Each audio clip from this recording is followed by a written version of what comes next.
Hai semua, Assalamualaikum dan selamat sejahtera. Saya Siti Al-Munawwarah binti Syahuddin, Guru Pendidikan Seni Visual dari SK Hulu Berenam. Pada hari ini saya akan berkongsi hasil inovasi saya yang diberi nama Papan ASV. ASV ini merujuk kepada apresiasi seni visual. Kita lihat pada objektif inovasi. Yang pertama, memantapkan kemahiran apresiasi seni murid dengan lebih kritis dan teratur. Yang kedua, memastikan langkah apresiasi seni dapat dilaksanakan dengan berjaya dan berkesan. Dan yang ketiga, meningkatkan keyakinan diri murid untuk memberi ulasan terhadap karya sendiri dan rakan lain. Kita lihat pada dapatan soal selidik murid, saya bahagikan kepada dua bahagian iaitu tahap 1 dan tahap 2. Di mana tahap 1 seramai 95 orang murid menjawab soal selidik ini dan tahap 2 seramai 92 orang. Kita tengok dapatan bilangan murid tahap 1 dulu yang tidak kuasai elemen dalam apresiasi seni visual. Okey, seramai 39 orang murid tahap 1 tidak tahu bahasa seni visual. Manakala seramai 47 orang murid tahap 1 tidak tahu kemahiran apresiasi seni. Dan menunjukkan bilangan yang agak tinggi, 80 orang murid tahap 1 tidak pernah beri ulasan semasa PDP PSV dilaksanakan. Kita beralih pula dapatan tahap 2. Seramai 21 orang murid tahap 2 tidak tahu bahasa seni visual, manakala 32 orang murid tahap 2 tidak tahu kemahiran apresiasi seni dan 58 orang murid tahap 2 tidak pernah beri ulasan semasa PDP PSV ini dilaksanakan. Dan dapatan ini menunjukkan perlunya ada inisiatif atau intervensi menyelesaikan masalah ini supaya sesi apresiasi seni visual ini dapat dilaksanakan dengan lebih berkesan. Seperti mana kita maklum, sesi apresiasi seni amat penting dan ia turut ada dalam modul di SKP PSV iaitu sebanyak 10%. Ada 3 isu utama yang ditangani. Yang pertama, objektif apresiasi seni dapat dicapai kerana setiap komponen yang perlu ada dalam apresiasi ada juga dalam papan ASV. Komponennya antaranya ialah unsur seni dan prinsip rekaan, pengalaman dan perasaan. Isu yang ditangani yang kedua adalah kemahiran bahasa seni visual murid dapat dipertingkatkan dengan adanya papan ASV ini ketika melakukan sesi apresiasi. Dan yang ketiga, isu yang ditangani adalah murid dapat melakukan sesi apresiasi dengan mudah kerana tidak perlu berharap soalan daripada guru semata-mata. Seterusnya, sinopsis inovasi. Inovasi ini dicipta berdasarkan masalah yang dilalui oleh saya sendiri sebagai guru PSV dan masalah yang dihadapi guru seni yang lain ketika mengajar subjek PSV. Situasi yang berlaku adalah apabila murid selalu lupa dan tidak tahu apa yang perlu diceritakan dan diulaskan ketika membuat apresiasi kerana kurangnya tata bahasa visual dan hanya berharap dari guru semata-mata. Hal ini juga kerana tiada alat yang dapat membantu guru untuk memberi kemudahan kepada murid menceritakan proses dan pemahaman bahasa seni visual setelah menghasilkan karya seni.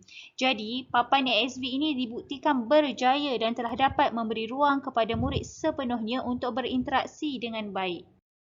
Seterusnya kita lihat pada digital papan ASV ini. Papan ASV pertama adalah panduan penuh bahasa seni visual iaitu unsur seni dan prinsip rekaan.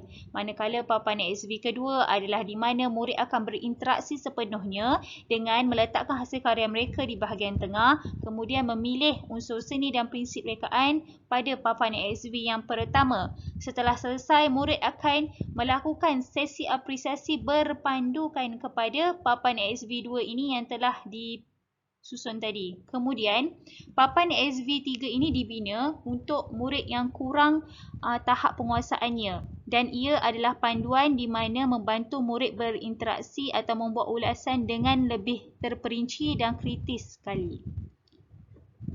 Seterusnya kita akan lihat bagaimana papan ASV ini digunakan semasa PDPC PSV dalam bilik darjah.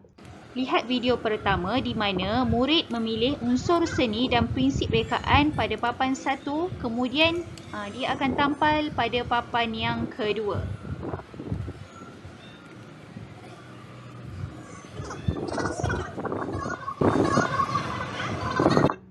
Seterusnya, apabila telah lengkap, murid akan menceritakan atau memberi ulasan Pertama ialah warna. mengenai hasil Warna saya karya menggunakan mereka cat berpandukan elemen yang ada pada papan ASB Rupa tersebut. ialah bentuk Rupa apa? dua dimensi. Yes. Prinsip rekaan ada 3.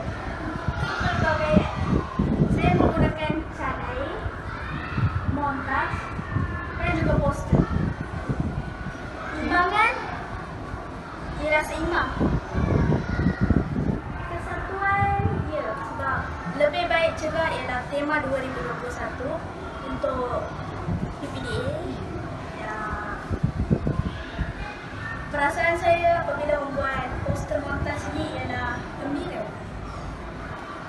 Pengalaman yang ialah seronok. Teknik saya menggunakan teknik cat air lah. Okey, lagi. Tampalan ni apa nama dia? Tampalan montage. Ini ialah poster. Okey. Media? Kilas. Dia ialah Media apa? Guna alat bahan apa? bahan yang dicetak. Betul.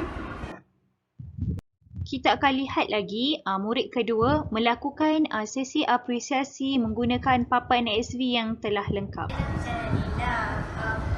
Saya ni mengenai unsur warna dan rupa. Warna berbagai warna.